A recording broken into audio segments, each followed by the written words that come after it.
Un jour, mon mentor pour l'Olympiade de physique m'a dit quelque chose que je n'ai jamais oublié. Calculer une force gravitationnelle est le problème de physique le plus difficile. Pas parce que le concept est compliqué, mais parce que derrière ce calcul relativement simple se cachent plusieurs petits pièges, qui peuvent faire échouer même les meilleurs élèves. Aujourd'hui, je vous montre comment éviter ces pièges avant qu'ils ne vous fassent bêtement perdre des points à votre prochain examen. Mais d'abord, quelques rappels. Le poids P d'un objet est la force d'attraction exercée par une planète sur cet objet à la surface de la planète. Le poids est considéré constant pour un objet donné sur une planète donnée.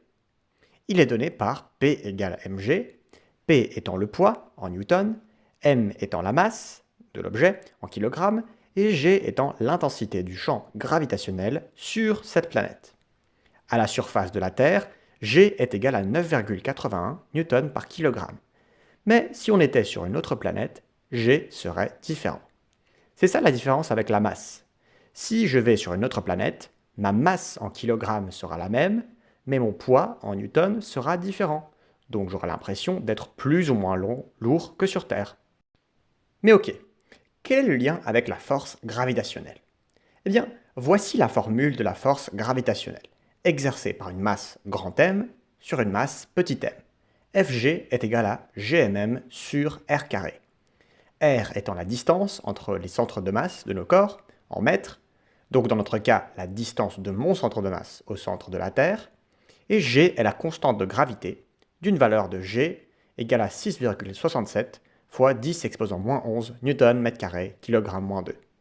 En fait, plus on s'éloigne du centre de la Terre, plus la distance augmente, plus le dénominateur augmente, et donc plus la force diminue, ce qui fait sens. En revanche, le poids, on l'a supposé constant. Comment ça se fait? Il faut se dire que tout près de la surface de la Terre, la force gravitationnelle peut être considérée constante. D'ailleurs, je vais vous montrer un exemple pour vous en convaincre. Prenons un petit bonhomme de 60 kg qui est au niveau du sol.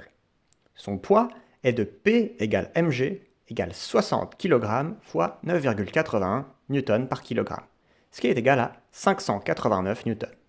On arrondit à 3 chiffres significatifs. La force gravitationnelle exercée par la Terre sur le bonhomme sera quant à elle égale à Fg égale gmm sur RT au carré, où RT est le rayon terrestre qui est de 6371 km, et m est la masse de la Terre, c'est-à-dire 5,97 fois 10 exposant 24 kg. On substitue tout ça, on sort la calculette, et donc Fg est égal à 6,67 fois 10 moins 11 fois 60 fois 5,97 fois 10 exposant 24, le tout divisé par 6371 au carré, et ça donne 588 millions de newtons. Quoi? On a un résultat 6 fois plus grand. C'est ici qu'il faut faire attention les amis. Même un calcul simple comme celui-ci peut être complètement faux si on ne fait pas gaffe aux unités. La distance aurait dû être convertie en mètres. Pour cela, ici au dénominateur, on peut simplement multiplier par 1000 pour avoir des mètres, car 1 km est égal à 1000 mètres. Ou si on a du mal et qu'on ne sait pas si on doit multiplier ou diviser par 1000, on peut utiliser la technique du convertisseur d'unité, entre guillemets. En gros, on multiplie 6371 km à l'intérieur de la parenthèse, donc à l'intérieur du carré, par 1 km divisé par 1 km. On a le droit, puisque multiplier par 1 ne fait rien. Ensuite, on sait que 1 km est égal à 1000 mètres. On veut que les kilomètres se simplifient et qu'on ait des mètres. Donc on remplace le 1 km au numérateur par 1000 mètres. Ici, les kilomètres se simplifient et le tour est joué. Dans un cas simple comme celui-ci, le convertisseur d'unité, ça peut paraître un peu overkill, mais ça peut être pratique parfois, donc gardez cette technique en tête. Mais donc, on obtient Fg est égal à 589 newtons, exactement ce qu'on a obtenu pour le poids. On peut même s'amuser en augmentant la distance du centre un peu. Par exemple, on peut mettre notre bonhomme à une hauteur de 200 mètres ou 1000 mètres. Mais vu que le rayon terrestre est beaucoup plus grand que ça, la différence est négligeable. Voilà pourquoi, près de la surface, on considère la force gravitationnelle comme constante, ce qu'on appelle le poids. D'ailleurs, vous remarquerez que dans les deux formules, on a petit m, la masse de l'objet considéré, que l'on multiplie par un autre truc. Et cet autre truc, c'est l'intensité de la pesanteur G. Tenez, j'ai mis le petit m devant pour une meilleure visualisation. Donc, dans le cas général, G est égal à grand G, m divisé par r carré. Si on substitue le rayon de la Terre et la masse de la Terre dans cette équation, on obtiendra la valeur connue de G égale 9,81 mètres par seconde au carré, que l'on prend donc comme une constante près de la surface de la Terre. Ok, petit exo similaire pour voir si vous avez bien compris. Calculez la force gravitationnelle exercée par la Terre sur un satellite à une hauteur de 1000 km au-dessus du sol. Toutes les données nécessaires sont données. Sortez vos calculettes.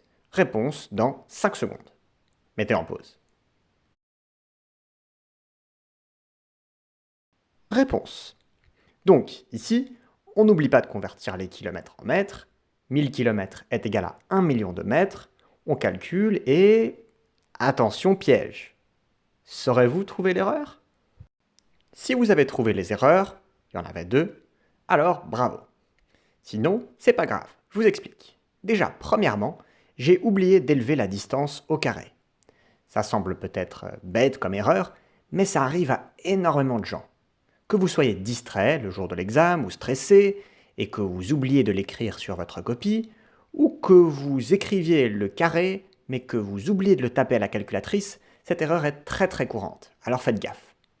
Mais ok, quelle est la deuxième erreur? Eh bien, vous vous souvenez que j'avais dit qu'on mesure la distance entre les centres de masse. La hauteur et la distance au sol. Il faut donc y ajouter le rayon terrestre de 6371 km pour avoir la distance totale entre les centres de masse. Sinon, c'est complètement faux. On substitue tout ça et on obtient 7329 newtons environ. La vérité, pour être 100% correct, on ne devrait garder que 3 chiffres significatifs, donc 7,33 fois 10 exposant 3 newtons, mais enfin bref. Pfiou, on a réussi. Pour résumer, dans cette vidéo, on a exploré les pièges à éviter quand on calcule une force gravitationnelle. 1. Méfiez-vous des unités. 2. N'oubliez pas de prendre la distance entre les centres. Et 3. N'oubliez pas le carré au dénominateur.